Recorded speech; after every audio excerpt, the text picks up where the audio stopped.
Estamos ya de regreso en el programa, como lo había anunciado, estoy con Edwin Heredia de la Asociación Vida y Familia. El tema, evidentemente, electoral, elecciones, primera vuelta y la segunda vuelta que se nos viene. Edwin, gracias por estar con nosotros.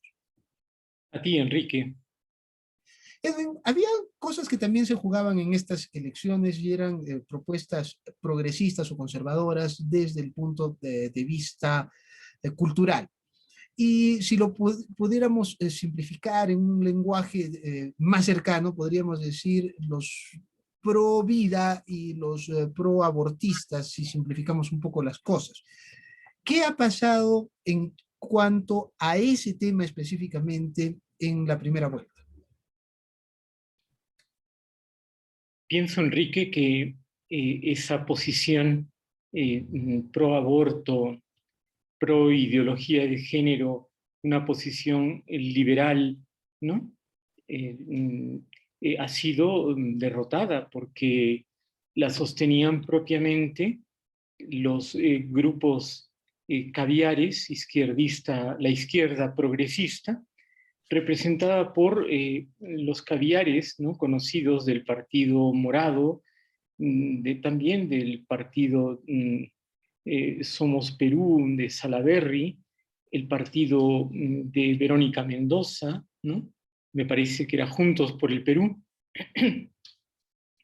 y algunos otros, el mismo partido de Forza y Victoria Nacional.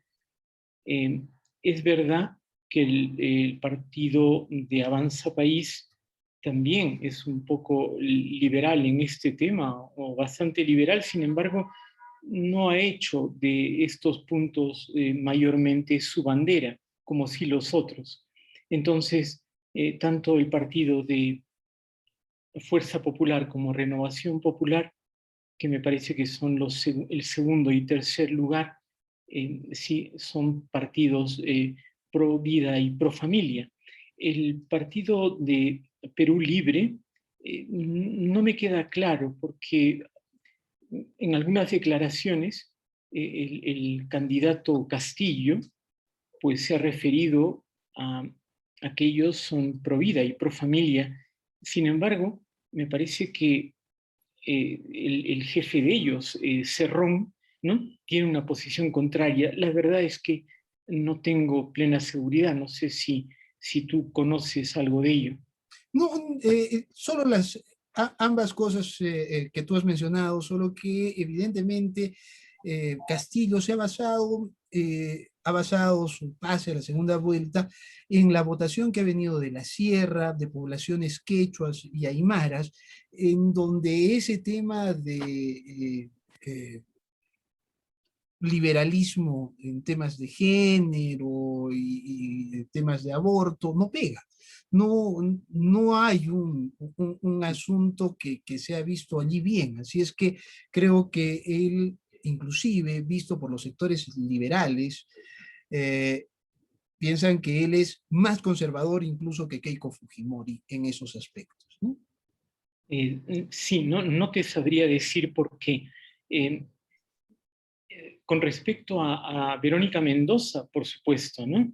Por supuesto, es una izquierda más de tipo comunista, pero comunista en nuestro país, ¿no? Es decir, con la cultura de nuestro país, que por supuesto se aleja de esas posturas colonialistas, ¿no?, como la ideología de género o la ideología del aborto, etc. Sí, en ese sentido me parece que definitivamente ellos han basado su campaña en una reivindicación política, económica, ¿no? Más no en esos puntos, no se les conoce por lo menos. ¿Tú Keiko crees? Fujimori tampoco y Rafael López Aliaga tampoco, con lo cual podemos decir que los tres primeros lugares no han tenido una postura a favor de estos temas, ¿no? ¿Tú crees que con Keiko Fujimori o con Pedro Castillo al mando del país y con el Congreso que tenemos, estos temas podrían ser puestos en un segundo o tercer plano, priorizando otro tipo de cosas? Sí, es lo que la semana pasada hablábamos, ¿no? O la antepasada, no recuerdo bien, ¿no? Te decía justamente que un congreso, un congreso que estuviese muy dividido, ¿no? Y en el cual hubiesen partidos que no tuviesen en primer lugar de su agenda estos temas, mayormente no prosperarían con un ejecutivo que tampoco los promueva. Entonces, yo pienso que sí, ojalá, ¿no? Ojalá que los pocos que hayan pasado, ¿no? De Juntos por el Perú o del grupo del Escano, si es que son proclives a esto, no hagan, no planteen este tipo de cosas en el Parlamento, ¿no? Entonces, por lo menos estaremos libres por un tiempo de este tipo de ideologías o proyectos de ley, como vemos que en este Congreso, que es muy transitorio, de este gobierno que es más transitorio aún, ¿no? Se han intentado colar tanto desde, sí, desde el Ministerio de Educación, desde la Comisión de la Mujer en el Parlamento, con la ley de identidad de género, con la ley pro aborto, son proyectos de ley, ¿verdad? Entonces, bueno, pues ojalá que esto con el próximo Congreso no suceda. Eh, Sin embargo, después de los resultados electorales, las preocupaciones son otras. Eh, Se había pensado, inclusive yo lo había analizado en este programa, que parecía que estas elecciones se habían desfujimorizado hasta hace 4 semanas, tal vez 3 semanas. Era impensado que Keiko Fujimori pasara a la segunda vuelta, y menos aún que apareciera un outsider como Pedro Castillo, que es un outsider real. ¿Cuáles crees que son las preocupaciones de las que debemos ocuparnos los peruanos en esta segunda vuelta? La preocupación, si vamos a ser claros, parece que ya la segunda vuelta es entre Pedro Castillo, será entre Pedro Castillo y Keiko Fujimori, ¿no? Van a llegar al final, me parece, del conteo con un 19% contra un 14%. Bueno, que es partamos de que esto es un dato, un resultado de la voluntad del pueblo peruano, ¿no? Aunque fraccionada, ¿no? Porque realmente pocas veces hemos visto que tantos candidatos, me parece que entre, sí, aproximadamente 6 candidatos u 8 candidatos lleguen al 70% de los votos, pero es decir, todos con un promedio del 9 o 10%, ¿no? Entonces, eh, bueno, este es un dato de la realidad. Ahora, yo creo que la población peruana, sí, ha elegido mayoritariamente a un candidato que representa una postura del comunismo, es una ideología clara de izquierda, ¿no? Que podríamos decir, como muchos han sostenido, que es un voto de protesta, es un voto de una población que está harta de otro tipo de gobiernos y que está diciendo yo quiero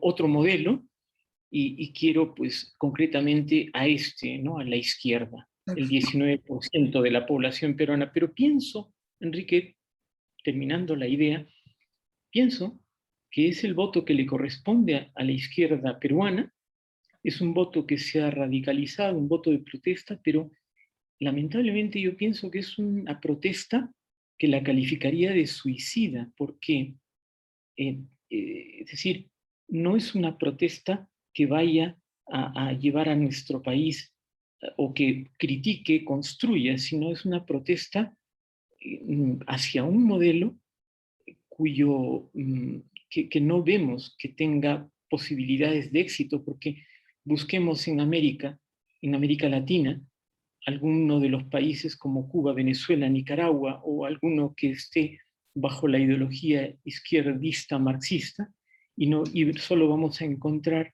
pues eso, ¿no? Pobreza, vamos a encontrar atraso, vamos a encontrar retroceso, y en el mundo pues solamente podríamos decir que China es comunista, pero con un comunismo que hemos ya hablado, que es un comunismo capitalista, ¿no? Con un modelo, y además China es China, ¿no? Si son Y, 1.400 y millones de habitantes, es un, es una terrible dictadura, ¿no? es claro, ¿no? Es decir, y luego tenemos a Corea del Norte, que es lo mismo, es un sistema comunista, comunista antiguo, ¿no?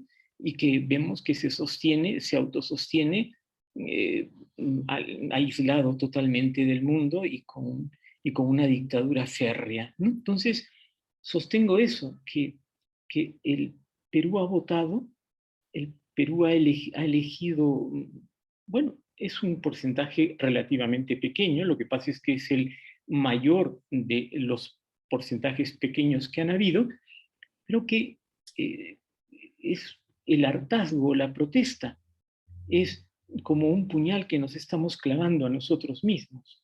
Ahora bien, la preocupación es esa, la preocupación es si sale este modelo, si salen estas personas, incluso cuya capacidad de gobierno está en entredicho, si sale el modelo y las personas, ¿qué le va a pasar a nuestra patria?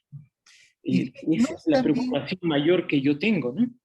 y no es también preocupante el otro lado que el Fujimorismo esté nuevamente protagonizando elecciones por tercera vez consecutivas con Keiko Fujimori y después de la corrupción que se conoció a extremos tremendos en el gobierno del padre de Keiko.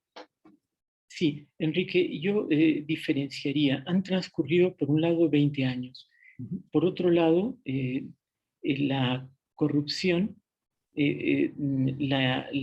se podía perfectamente personificar en la figura del padre, de Alberto Fujimori, de Vladimiro Montesinos, que ambos purgan penas carcelarias, ¿no? Y también de un sector de las Fuerzas Armadas, ¿no? Entonces, y cuyos protagonistas también ya han muerto, algunos de ellos, ¿no? Entonces, pienso que no se podría hablar o no se podría identificar Fujimorismo igual Keiko Fujimori igual corrupción. Me parece que ese razonamiento no es muy lógico, tampoco muy justo. Yo pienso que ha pasado tiempo y las personas son otras. Y el Perú también ha experimentado durante estos 20 años otro tipo de corrupción, pero también corrupción. Entonces, esperemos, ¿no? Esperemos que sea, si hubiese sido otro candidato que se oponga en esta segunda vuelta al señor Castillo, pues también, ¿no? Hubiésemos esperado de él cualquier cosa en la línea de un gobierno de centro derecha, cualquier cosa menos la corrupción. Yo creo que la candidata Fujimori, ¿no? Ya debe haber aprendido la lección y tiene que enarbolar verdaderamente un gobierno que le diga no a la corrupción de cualquier forma. ¿Tú crees entonces que podría pasar lo mismo que pasó con Alan García? Que de un gobierno terrible, nefasto, bueno, yo creo que él no merecía ser presidente, pero llegó y su segundo gobierno no fue tan malo, o no, o fue realmente bastante mejor, sustancialmente mejor que el primero. Sí, yo pienso que esa posibilidad existe, ¿no? Es muy probable que así suceda. De otro lado, Enrique, eh, ¿qué alternativa nos queda? Nos queda votar por un modelo como el de Pedro Castillo, por unas personas que de verdad no tienen una capacidad para gobernar un país. ¿Nos queda eso? optaríamos por ello? Pienso que no. Eh, Pienso que no. Es claro, un modelo que ha fracasado, ¿no? Es una concepción de país, de nación, de Estado, de gobierno, de personas, de libertad, de propiedad que ha fracasado en el mundo.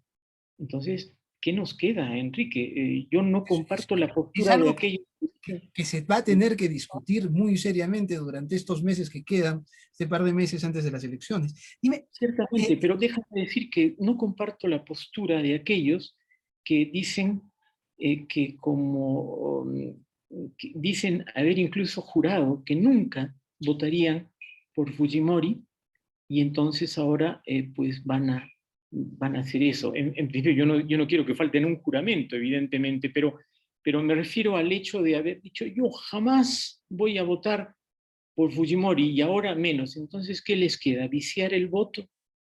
¿No? Con lo ahora cual favorecen. hay una cuestión que es complicada. Por ejemplo, en el caso de Pedro Castillo, él tendría asegurado con los votos de la izquierda, los suyos propios y los de las otras izquierdas en el Congreso, la posibilidad de no ser vacado, ¿no? Ahí parece que la tiene asegurado. Pero Keiko Fujimori no, porque Keiko Fujimori tendría en contra esos votos, 45 votos de la izquierda y votos de la derecha o de otros partidos que le hacen realmente ascos. Y entonces ahí no se generaría un problema de inestabilidad. ¿Tú crees que tengamos la madurez política suficiente como para evitar errores del pasado? Y si sale Keiko Fujimori, no generar inestabilidad adicional a la que ya vivimos. Eh, eh, pienso que, pienso que quiero pensar, Enrique, que hemos aprendido algo de estos 5 años desgraciados que ha vivido nuestro país. Pienso, ¿no? Que algo hemos aprendido, que algo habremos madurado, algo más, ¿no? Y entonces, que como sociedad, pues hayamos, sí, dado un pequeño paso, aunque sea pequeño, adelante. Luego, como gobernante, Keiko Fujimori, si saliera presidente, también, o sea, no puede cometer errores antiguos, ¿no? No puede cometer, no puede ser una candidata que desde el primer día confronte a todos los demás. Tiene que saber tiene que saber sacar adelante su programa, ¿no?, de gobierno y tendiendo pues la mano a los otros, evidentemente. Si hace esto y si el pueblo peruano ha aprendido algo, yo veo la vacancia como muy poco probable, Enrique. Ahora, el modelo económico eh, tiene graves vicios, o sea, no se ha aplicado como debería aplicarse, dicen algunos, otros dicen que aquí lo que hay es mercantilismo y no capitalismo, y que muchas de las personas más ricas del Perú, más poderosas económicamente del Perú, no han aprendido lecciones y eso nos ha empujado a estas cosas, a que tengamos un outsider que tenga este tipo de propuestas. Y no lo dicen personas de mala fe, lo han dicho los propios candidatos. López Aliaga nos decía, no entiendo por qué no tienen agua las personas, ¿no? Hernando de Soto decía, no entiendo por qué no se ha formalizado. Y evidentemente hay grandes forados.